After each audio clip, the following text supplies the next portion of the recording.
Hey y'all, we are continuing with reading Halloween Vibes, a novella in my Eternal Rest Bed and Breakfast Paranormal Cozy Mysteries.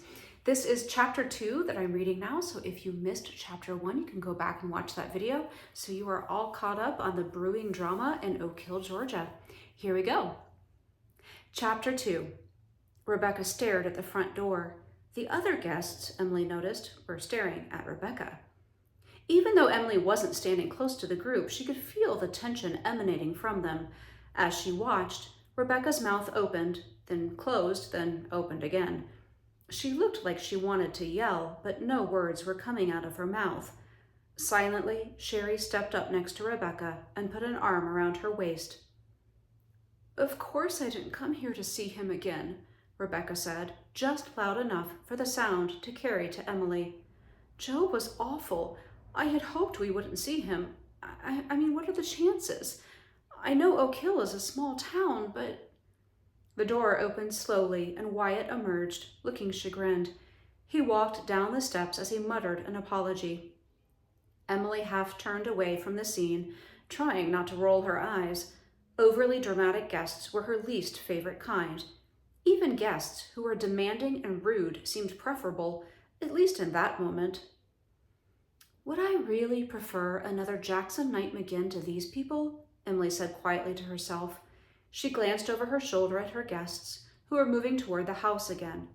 No, she decided. She'd take drama over demanding any day. Emily finished searching the lawn for any forgotten items from the carving party, then made her way back inside. Sherry, Bear, and Chase were sitting in the parlor, but Rebecca and Wyatt had apparently gone upstairs to their room. "Sorry about that," Sherry said as Emily stepped into the parlor to retrieve her cell phone off her desk. "It's okay," Emily said reassuringly. "I'm sure it was jarring for Rebecca to run into an ex-boyfriend like that. He's the guy whose name and photo she saw in the newspaper earlier, right?" Bear nodded. "Yeah, we were leaving after dinner at a restaurant on the square, and Joe and someone in a creepy clown costume were walking along the sidewalk. Rebecca literally screamed." Chase snorted. "We thought the clown had scared her." "If she had kept her mouth shut, he would never have noticed her," Sherry pointed out. "I think Wyatt was right," Bear said, his voice quiet. Rebecca did hope to see Joe on this trip. When Sherry opened her mouth to protest, Bear raised both hands defensively. "Not because she's still in love with him or anything like that. I think she wanted some closure. She wanted to see him to prove to herself that she's better off without him." Sherry had been leaning forward, ready to retort, but she slowly relaxed and settled back into the red wingback chair she was sitting in. "That's a good point. Rebecca has told me before that she sometimes worried she'd made a mistake. As much of a jerk as Joe was to her, she thought maybe he would have come around eventually, and she could have settled down here in her hometown. But, as he proved tonight, he's still a jerk, and she is a lot better off without him." Chase shook his head. "All those snide comments he made to her were so inappropriate. If I had been Wyatt, I would have punched that dude in the face." Emily's eyes widened. If it was that bad, then I understand why Rebecca and Wyatt were both so upset. Hopefully a good night's sleep and the promise of a fun Halloween tomorrow will put them in better spirits. Sherry started to snicker and she clapped a hand over her mouth. "What?" Emily asked. "You said spirits. Was that a Halloween pun?" Emily laughed. "No, but I'm glad it made you smile. I hope the run-in didn't ruin the night for any of you." Bear waved a hand. "Nah, we're good." "In that case, I have a request." Emily's guests leaned forward eagerly, and she continued. "Kids have been sneaking into the cemetery tonight. It's kind of a Halloween tradition around here. Bear, your room overlooks the cemetery. If you see anything strange over there, or if you hear shouting from that direction, please let me know. My bedroom is at the last door on the right, behind the parlor here." "We were going to hang out a bit before bed, so we'll set up in my room and keep watch," Bear said immediately. Emily gave the 3 guests a nod of appreciation. "I'll see you all tomorrow morning. Breakfast will be out at 7. Emily retrieved her phone, then headed down the hallway to the kitchen to load the dishwasher and get the coffee maker prepped for the next morning. Once that was done, she retreated to the privacy and quiet of her bedroom. Even after a shower and nearly 2 hours of reading, Emily was still wide awake. Between Reed's report about people sneaking into her cemetery — the land belonged to Emily, even though the city of Oak Hill was responsible for maintaining the graves — and the drama with her guests, Emily's brain refused to quiet down. Finally, Emily began to feel sleep creeping up on her. She glanced at the clock to see it was nearly midnight already. Just as she was reaching for the lamp on the nightstand, there was a quiet knock on her bedroom door. Emily sighed, torn between worry that something was wrong and frustration that her attempt to sleep was being interrupted. She climbed out of bed, smoothed her pajamas, and cracked open the door. Bear was standing there, bouncing slightly on the balls of his bare feet. "Sorry to bother you," he whispered. "I was looking out the window right after I turned out my light, and I saw someone walking through the cemetery. Well, I saw the beam of their flashlight." "Thanks for letting me know," Emily said. "I'll call the sexton. He's been out there keeping watch, so he can track them down." Bear gave a little salute, then turned and headed toward the staircase at the front of the hallway. Emily quickly went to her nightstand and grabbed her phone. Her call to Reed, though, went to voicemail. With another sigh, Emily swapped her pajama pants for jeans and slid into her sneakers. She would have to go investigate herself. The flashlight Emily had been using earlier in the evening to make a sweep of the lawn was still sitting on the small table just inside the front door. She curled her fingers around it and opened the door as quietly as she could. A dark form filled the doorway, its pale face partially obscured by a deep hood. The form's arms raised as the tatters of a cloak fluttered with emotion.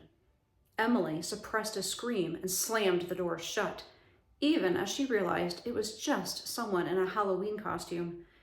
Hoping she hadn't woken anyone up, Emily opened the door again, but quietly. "Sage," Emily hissed, "you nearly gave me a heart attack."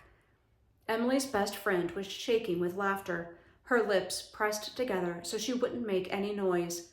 Emily nudged Sage backward so she could join her on the front porch, then closed the front door. "What are you doing here?" Sage reached up and dabbed at one eye with a black gloved finger. "Scaring you? Ugh, I'm laughing so hard I'm crying, and it's going to ruin my makeup." Emily tried to give Sage a stern look, but she gave in and joined the laughter.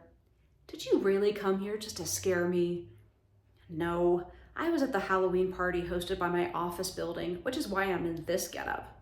Sage's pale makeup and dark eyeshadow looked even more dramatic as she pulled the hood off her head, revealing her pink, spiked hair, which was slightly flattened. "Well, nice Halloween trick," Emily said. "You scared me half to death." The last of the amusement in Sage's expression faded.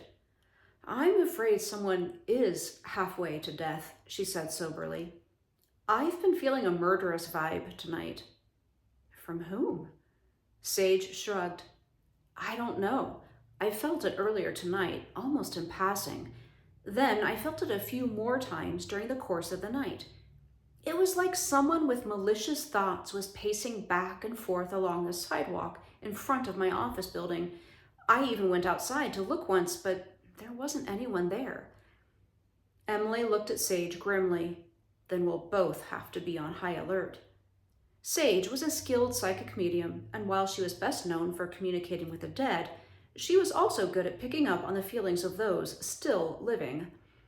If Sage sensed someone was in a vengeful mood, then Emily knew it was something to take seriously. "In the meantime," Emily continued, "one of my guests just spotted someone's flashlight beam in the cemetery. I can't get a hold of Reed, so do you want to come with me to chase off the Halloween revelers? They'll take one look at you and run away screaming." Sage reached up and pulled her hood back onto her head. "Count me in." As the two of them walked toward the ornate iron gate of the cemetery, Emily filled Sage in on Rebecca's encounter with her ex-boyfriend. Sage made a judgmental noise when Emily mentioned Joe's name. "I know someone who dated him. Bailey Catrice, the owner of Let's Play Dress Up.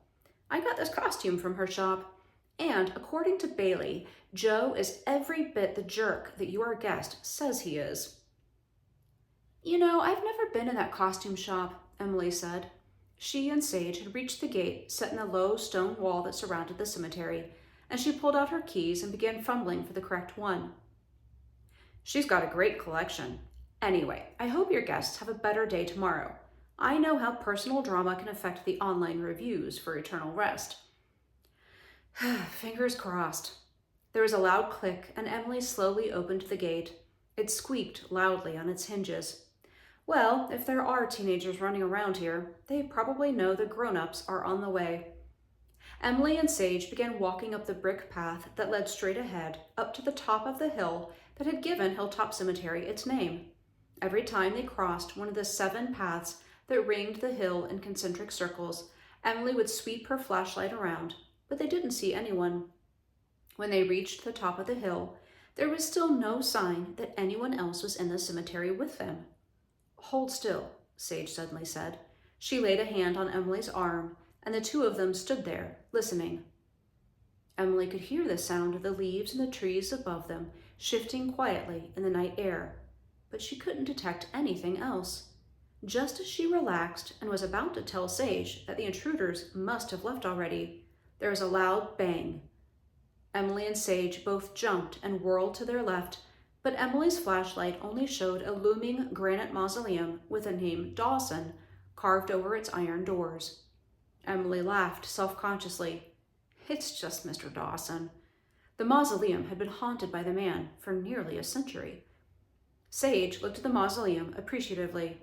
Talk about a Halloween trick. He got us good. The two women continued walking, heading down the other side of the hill. It was darker on that side, and Emily stepped carefully on the uneven bricks. When they reached the next path, Emily pointed her flashlight to the right and gasped. Oh no, we're too late. 2 weeks before, Reed had set up a fall display on an empty patch of land between 2 plots. There were hay bales arranged so visitors could sit on them, dozens of pumpkins, and even a few shocks of corn tied with twine. Half of the pumpkins had been slashed with a large knife, huge chunks missing from their tops and sides. Their insides were strewn across the hay bales. At the very front of the display, a large pumpkin had a crude face cut into it, the mouth turned down in a look of agony. And that is the end of chapter 2. So head on over to the next video for the next chapter in Halloween Vibes. I'll see you there.